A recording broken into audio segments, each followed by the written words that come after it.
It was a typical Friday night when a group of friends decided to explore the dark web. They had heard rumors about the mysterious website that promised to fulfill any desire, no matter how dark or taboo.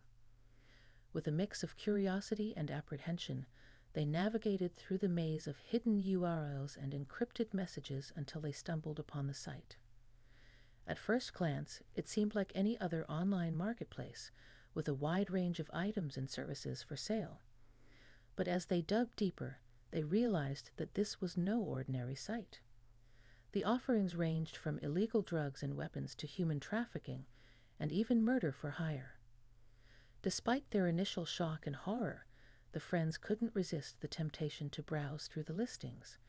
They began to fantasize about what they could do with the dark web's unlimited power and anonymity. But as they delved deeper into the site, they began to realize the true cost of their desires. One by one, the friends began to experience strange and terrifying events. They received threatening messages and saw bizarre images on their screens. They heard noises in the dark and felt like they were being watched. But every time they tried to leave the site, they found themselves pulled back in by the allure of their desires. As the night wore on, the friends became more and more paranoid. They turned on each other, suspecting that one of them had sold them out to the dark web's anonymous creators. But the truth was even more sinister than they could have imagined. In the end, only one of them survived the night, barely escaping with their life. The dark web had taken everything from them, their innocence, their friendships, and their sanity. And as they stumbled out into the daylight, they realized that they had made a deal with the devil, and the cost was far greater than they ever could have imagined.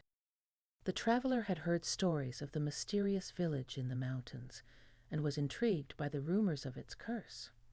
He decided to visit the place to see for himself. As he arrived, he noticed that the village was completely empty. The silence was eerie and unsettling. He walked around, trying to find someone to talk to, but there was nobody. The buildings were all intact, but it was as if the entire population had vanished into thin air. Suddenly, he heard a voice behind him. He turned around, but there was nobody there. He heard the voice again, but this time it was a whisper, and it seemed to be coming from inside one of the buildings. He cautiously approached the building, and as he entered, he felt a chill run down his spine. Inside, he found a room with strange markings on the walls and an altar in the center. As he looked closer, he realized that the markings were symbols of an ancient cult.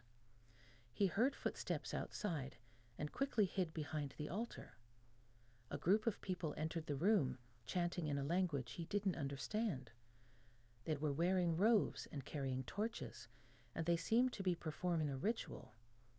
The traveler watched in horror as they sacrificed a young woman on the altar. He knew he had to get out of there.